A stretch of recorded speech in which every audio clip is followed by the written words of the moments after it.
Welcome, ladies and gentlemen. We are going to the Sin City, Las Vegas, the preview. Welcome, round 22. F1 is on the strip. I still can't get over this circuit looking like a hog on roast, isn't it? The upside down pig. F1 returns for the second edition of the Las Vegas Grand Prix. And well, last time out it started as an absolute disaster, didn't it? 10 minutes into FP1 we got the chaos, the drain cover, the infamous drain cover taking out Carlos Sainz. You got the horrible 10th place grid penalty, which was such a disaster of a penalty to be given, just added to the fury. And then we also got FP2 being delayed so significantly. We got no fans and ticket prices were horrendous, weren't they? Hilarious? No, probably not. F1 will be hoping there's no repeat of the same this time round. But we did deliver, it did deliver on a fantastic race. It's 50 laps, 6.2 kilometers this circuit, 17 turns, 2 DRS zones down into turn 5 and turn 14. We got loads of action last time. The lap record 1:35.4 held by Oscar Piastri. His teammate had a disaster last time out. It's a high-speed circuit, this one low downforce, but Sector 2 means there's some balance to be had here. There's work to be done on the setup. And that was the big difference between Red Bull and Ferrari, making the difference of who won and what ended up where, didn't it, last time out. A quick look at the tyres. It's the softest in the range. The C3 for the hards, the C4 for the mediums, and the C5 for the softs. Weather conditions, it's going to be dry but cold. It's a night race over there in Vegas. It's a, early morning start for us boys here in the UK, and girls, in fact. And tyre warm-up will be, again, the name of the day. Last time out, though, like I said, it was an absolute cracking of race, wasn't it? Max Verstappen won out from Charles Leclerc and Sergio Perez in third, who had a brilliant battle. Charles Leclerc beat Sergio Perez to the second place. Ocon in fourth place. Now, that was a brilliant run from him in the Alpine, who, again, were struggling last year. And boy, can Perez do with a weekend like that again. Strong rumours that Franco Colapinto is the man to take his place next season. Big money deal on the cards there. But let's see how that one works out. My predictions for this weekend: in first place for qualifying, I'm going for Carlos Sainz. He looked mega. The Ferrari was brilliant, and I think he will pull it off, barring no incident and no grid flying off the circuit this time round. Max Verstappen, though, I think he'll be lining up second place, and I've got Lando Norris down for third for qualifying. For the race, I'm going to go for Carlos Sainz to take the win from pole position, Lando Norris to be second, and Charles Leclerc third. Will we see championship battle on again? I'd have highly doubt it, even if Max Verstappen doesn't finish on the podium. I think it'll be a good race for Ferrari. Obviously, a 1-3 on the podium I've predicted for them. They did go really well here last time, but Charles Leclerc did say, with the new wings that they've got on this car, will they do as well as they did last year? Tyre warm-up was one of their strengths. One lap pace was one of their strengths, and with it being cold, that's why they did well in Vegas. Who was a bit more pessimistic this time round for his chances, but you know, we'll see what happens. And I think it'll be a bad weekend for Mercedes.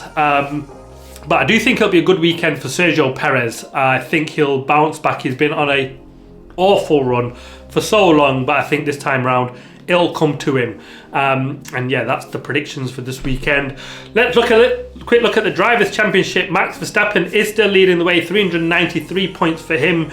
Lando Norris now 62 points behind. I think that's just way too far out the distance. Potentially Max Verstappen could win the title if Norris goes out like he did here last time out, and Max Verstappen wins by, more than 13 points difference to Lando Norris.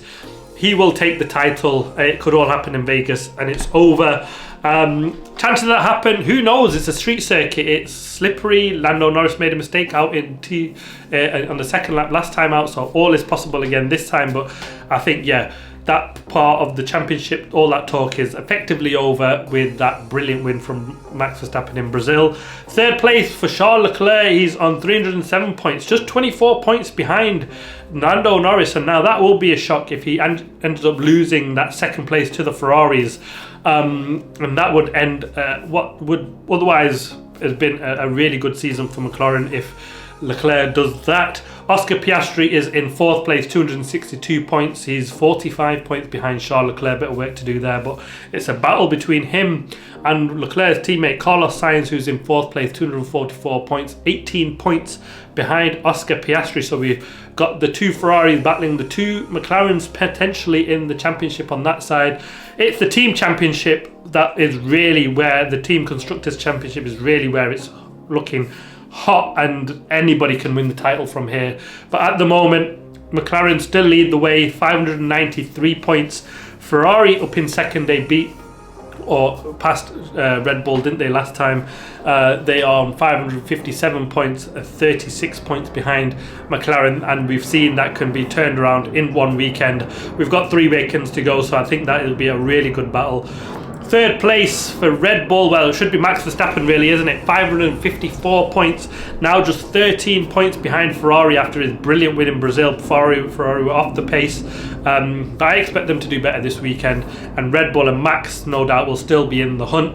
4th place Mercedes, way off, 382 points, 62 points behind Red Bull. The Alpines and the big one here, the battle is for 6th place. They got a massive haul of points last time out, didn't they? Jumped themselves up 3 places, up into P6, 49 points for them. 7th place behind them is the Haas team, just 3 points in it, 46 points for them, so a real battle for 6th place.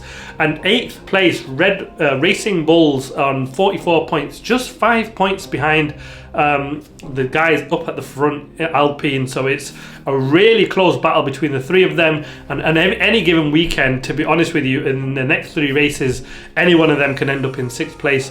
Alpine hold the cards at the moment, but Brazil was clearly a one-off. I don't expect them to pull off results like that, but I was seeing last time Ocon was 4th place in the race last time in Vegas. So if Alpine have actually made big steps forward in that car after the break, didn't we? And we've seen a good result in Brazil. Gasly's been fast getting into the top 10, so there's all changed there potentially.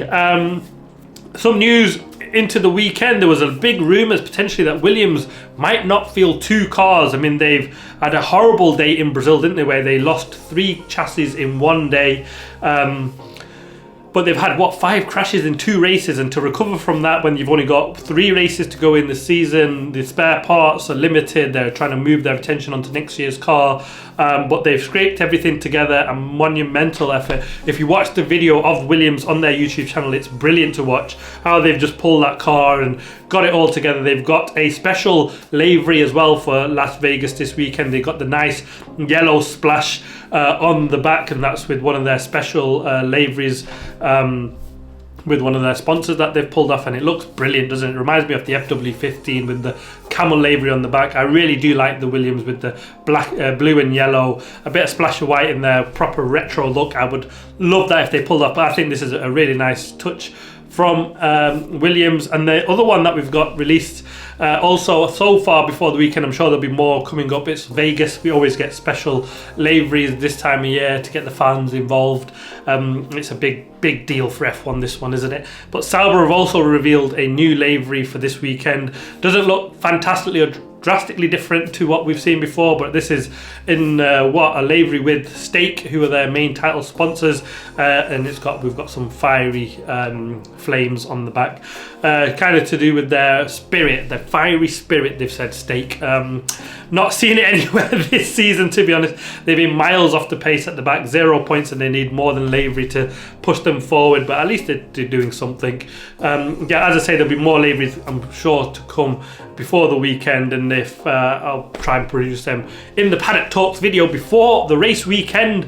Race times here, it's Friday and Saturday race for the US guys, but for us here in the UK, it's FP1 starts at 2:30 in the morning, 6 o'clock for FP2 on the Friday, Saturday FP3 2:30, and qualifying 6 a.m. start, early morning rises, and Sunday for the race a 6 a.m. start. It's 10 o'clock on Saturday night is the race over in Vegas. So again, it's a Saturday schedule for the guys in Vegas, late night race. and an early morning one for us boys here and people in the UK. It should be brilliant. Last time out the racing was fantastic. Let's fingers crossed there's no issues like we saw in FP1 and 2, which really just messed up the whole schedule. But yeah, this is one of them races that is actually really exciting. It was always a bit questionable of how well this circuit would run, but the race was brilliant. Let's hope for more of the same this time round. F1 has been on a massive high despite the championship going the way it has in the end, but the racing has been brilliant up at the front, and I'm expecting more of the same this time out. And like I said, it's just going all the way across the field, isn't it? Even a look at the battle for 6th, 7th, 8th in the Constructors, it's so close. It's brilliant. I'm well excited for F1 to be back. Finally, we head to Vegas. Thanks for watching. Please like, subscribe and comment as always. Watch out for the Paddock Talk video coming later in the week ahead of the qualifying, and then you'll have the qualifying preview and the race preview as always. Thanks for watching. Please like, subscribe and comment as always. See you next time. Vegas, it feels like Vegas, middle of the night Vegas. We're on the strip in the desert. Las Vegas. Viva Las Vegas.